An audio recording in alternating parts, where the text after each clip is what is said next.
天空渐渐的，像你的阳光软软的，像你的云朵是粉色的，咬一口甜甜的。爱上你就像蜜糖遇上阳光，融化弥漫，再冷的冬天也会感到温暖。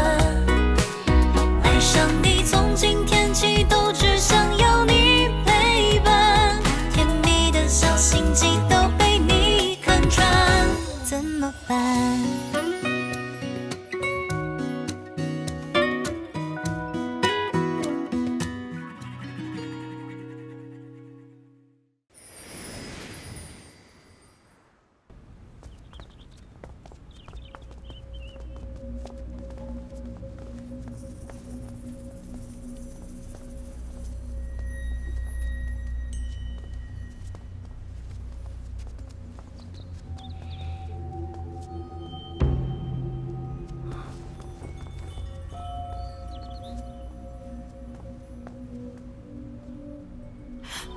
别碰！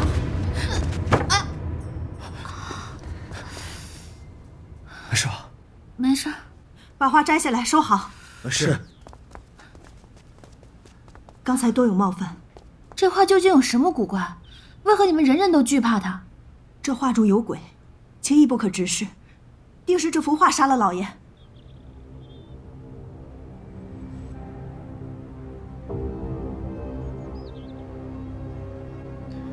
听闻最近府上家宅不宁啊。这件事情还得从老爷得到这幅画开始说起。那日，老爷得到一幅奇画，但人人都说这画中藏有女鬼，凶险万分。可老爷不甘心，说这画中有大神通，便请了一位游方术士来为他驱邪做法。术士收了钱之后，大做法事，说这女鬼已经驱散，万无一失。老爷被他哄得非常开心。从此之后，老爷爱极了这幅画，便听了那术士说的，供奉3日后，便迫不及待地打开。从此之后，府上就多有诡异之事发生。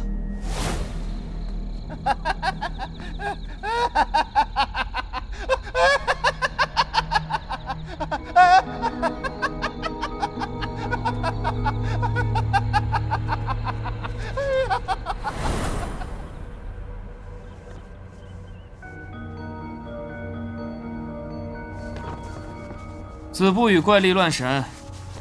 依本官看，那江湖术士不过是借鬼祟之说骗取点钱财罢了。既是为财而来，又为何杀人呢？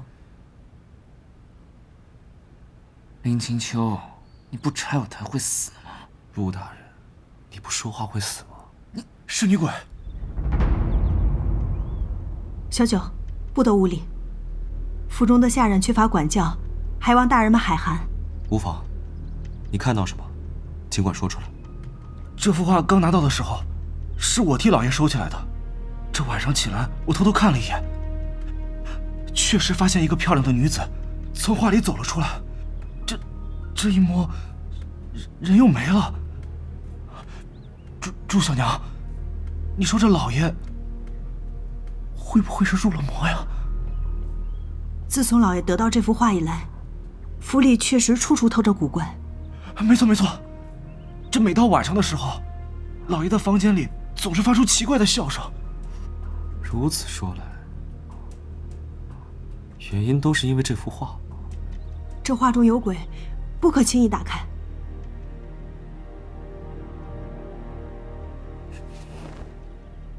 这是本官拿到的证物，不可能给不相干的人看。陆大人，小心你晚上打开这幅画的时候，这画中女子正向你款款走来呢。你，林清秋，我忍你很久了。我只是担心你。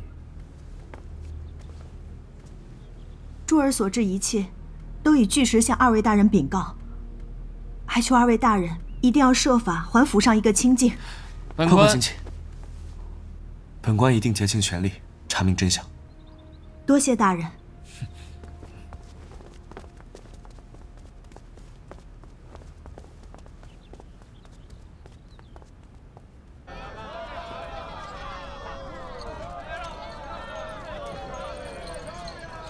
林大瘟神，我的案子你也掺和完了，该快马加鞭的离我远点了吧？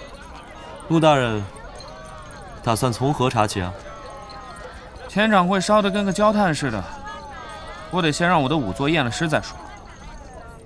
此案绝非谋财害命那么简单，凶手一定另有图谋。哦，如此自信满满，想必是已经有了什么线索。线索嘛，还是得查。这里是京城，不是你的治下，你无权查。陆大人，敢打赌吗？没钱不赌。陆大人，这是不敢赌，这是怕我抢了你的风头吗？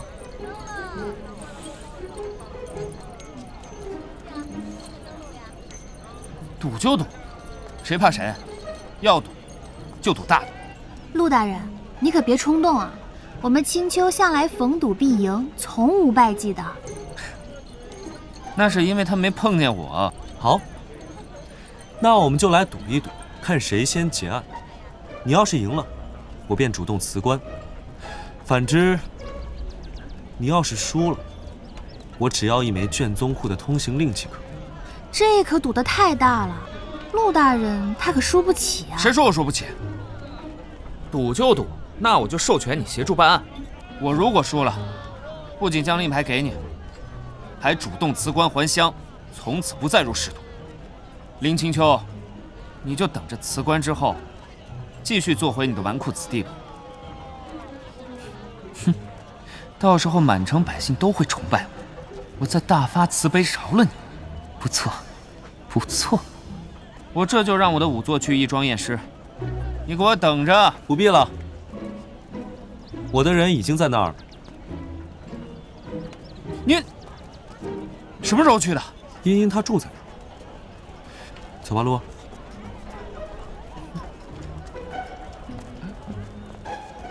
哎，早就听闻宫小姐大名，想不到今日竟有幸能与您一起查案验尸。唉，客气，客气。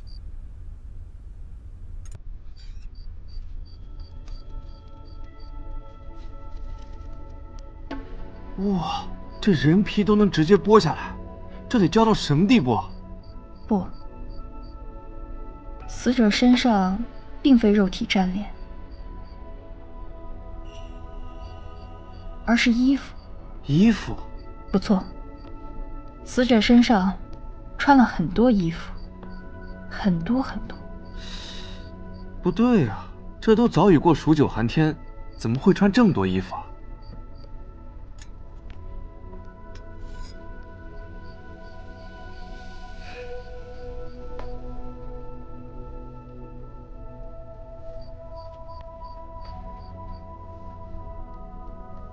这是何物啊？这大火焚烟，必是烟尘。这烟尘吸入口鼻，人不烧死也会窒息而亡。不对，质地不同。你看这些黑色烟尘，里面混着一些蓝色粉末，这从之前烧焦的尸体中从未见过。那能验出来是什么吗？这些蓝色粉末已经被黑色烟尘污染，无法从中分离检验。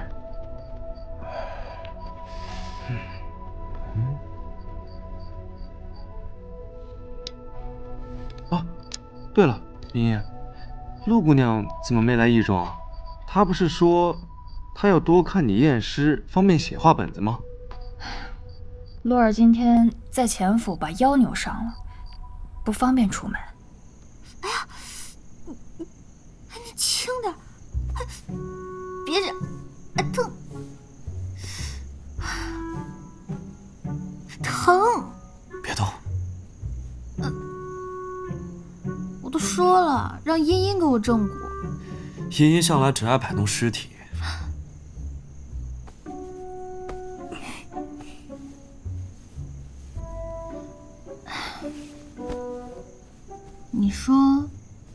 掌柜死得蹊跷，茵茵的尸体验得怎么样了？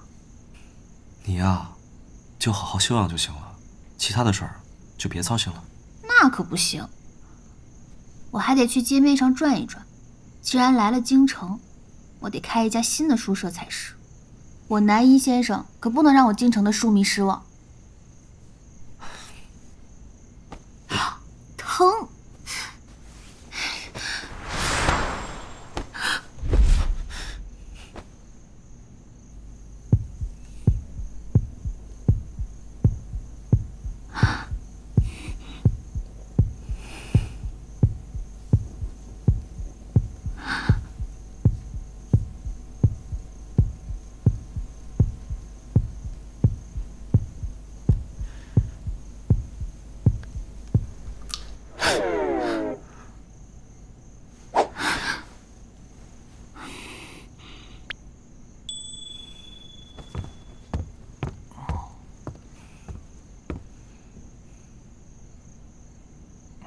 你在这儿干什么？也没什么事儿，就是看看，想学一学。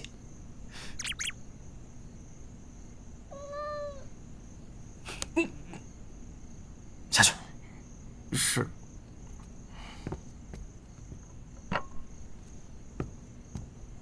大人加油！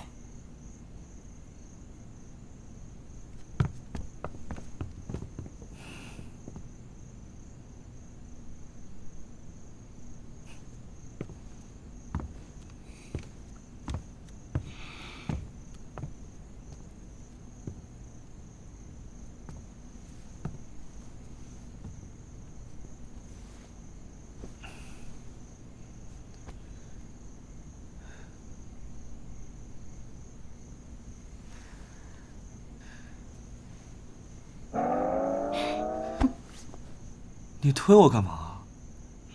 不应该完成没完成的事儿吗？林清秋，你文府婚约的事情解决了吗？你是流氓吗？下去。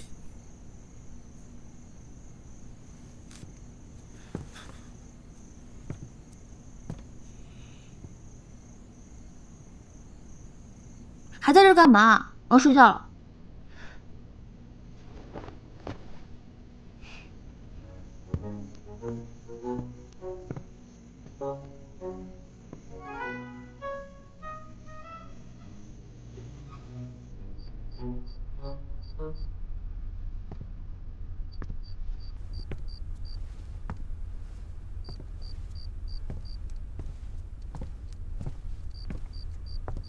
这钱掌柜富得显山露水，膝下又无儿无女，被人盯上，倒也正常。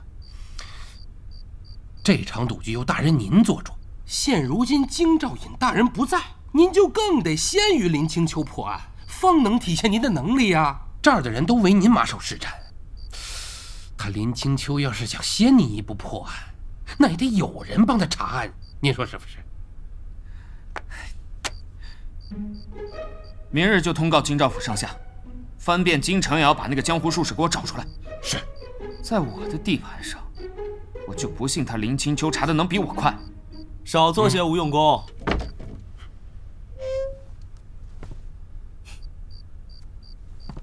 那江湖术士若是故意接近钱掌柜，那身份一定作假，而行踪也早已抹去。谁让你进来的？还有，谁让你偷听本大人说话的？碰巧路过，好言提醒。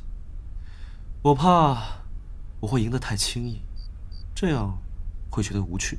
跟你这种人打赌，就应该再加上一条：输的人永远闭嘴。好啊，反正现在输赢未定，你大可随时加大赌注，我奉陪到底。好。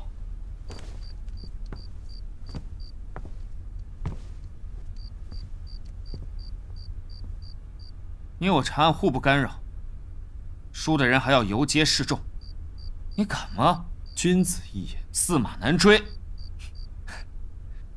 等你游街那天，我一定要开坛好酒，好好庆祝一下。你又怎么知道那游街的人一定不是你呢？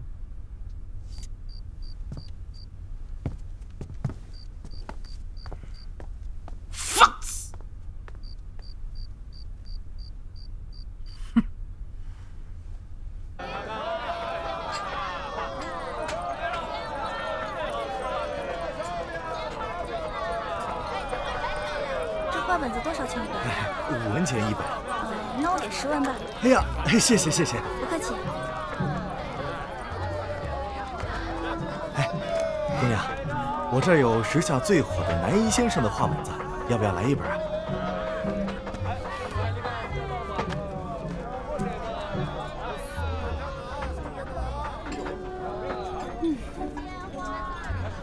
看来是时候在京城开一家陆苑分店了。不错，陆姑娘。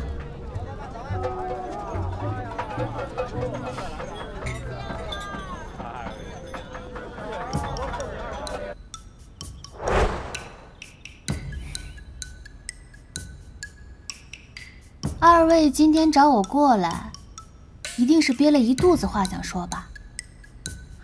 没关系，敞开了说。举止不端，谈吐粗鄙，没有一样上得了台面。云溪，文小姐倒是如传闻中所言一样，气度端庄啊。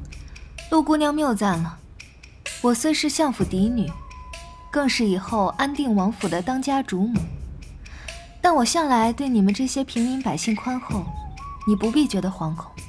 惶恐？我为何惶恐？因为我今天是来考察你的，看你值不值得被他喜欢。若是呢？你便要成全我们2人吗？自然。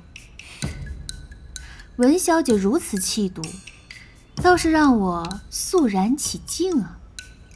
倒也不必，不如你来做我的贴身丫鬟，待我与他大婚之后，我可以允许你做他的通房丫头。若他日后对你的感情还未消散，那我便做主，将你正式纳为妾。哼，你还挺包容啊。自然，爱玩是男人的天性，哪个豪门公子哥没有3、5个通房丫头、小妾，甚至是外面的红颜知己？我听闻有些名门正妻因为嫉妒，1哭2闹3上吊，所谓出嫁从夫，实是有些不成体统。正妻就应该有正妻的大度和体面。停！哎呀，你在做什么？有趣有趣，实在是有趣。文小姐，如此不要脸的话，我还是第一次听说。我要写下来，赶紧记在画本子里。你说我什么？我说你不要脸，把那些为爱痴狂的女子说成傻子，却对那些背弃海誓山盟的烂人宽厚仁慈。我看呐，你不该是相府的千金，你该是宜春院的老板娘才是啊！我撕烂你的嘴！云溪，不得无礼。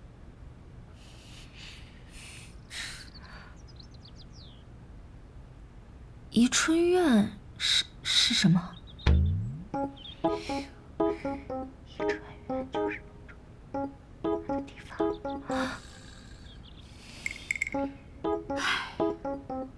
果然是养在深闺不知俗事的相府千金呐。陆姑娘，看来你是做不得我的大丫鬟了。你说话不得体。好家伙，文小姐，我都这样骂你了，你却只能说出不得体3个字来。你若真想与他在一起，我有义务教导你这些纲常伦理。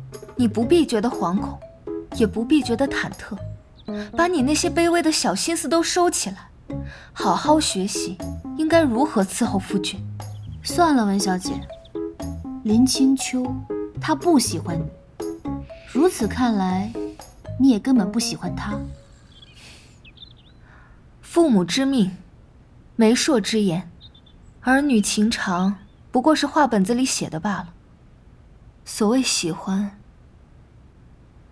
并不重要。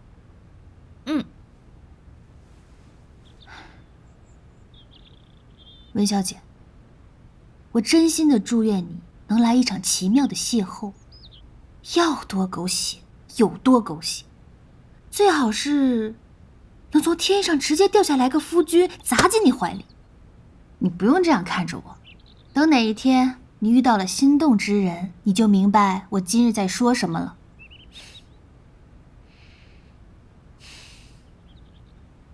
陆姑娘，我实是听不懂你在说什么，不过未来的安定王妃只能是我。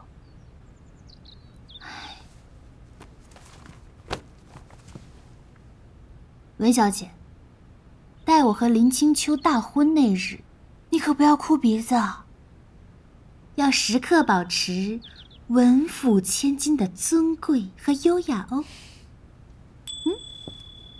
你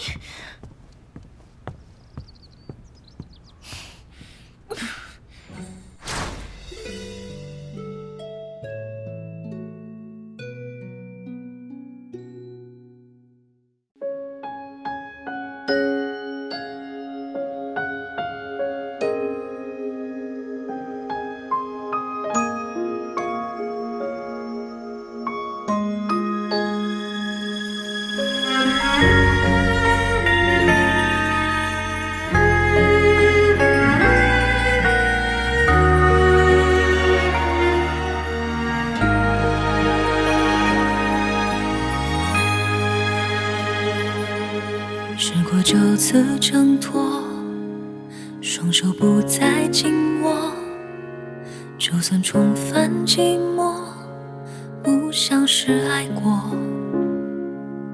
记忆不再更新，停止你的消息，选择忘记，全是故意。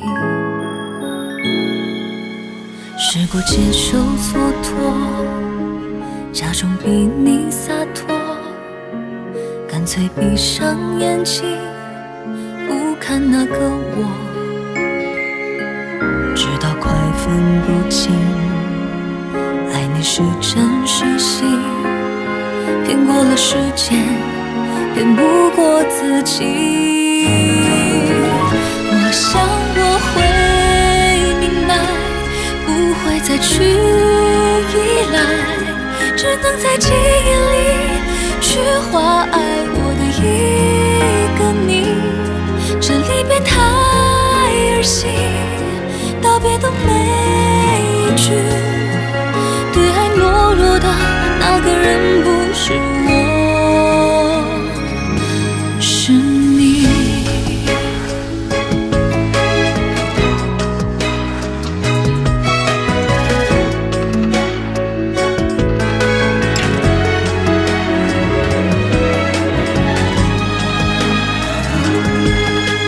接受蹉跎，假装比你洒脱，干脆闭上眼睛，不看那个我，直到快分不清，爱你是真是戏，骗过了时间，骗不过自己。我想我会明白，再去依赖，只能在记忆里去画爱我的一个你。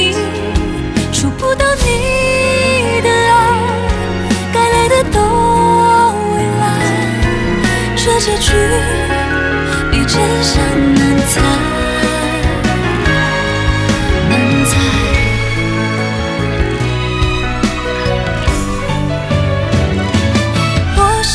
会明白，不会再去依赖，只能在记忆里去画爱我的一个你。这离别太儿戏，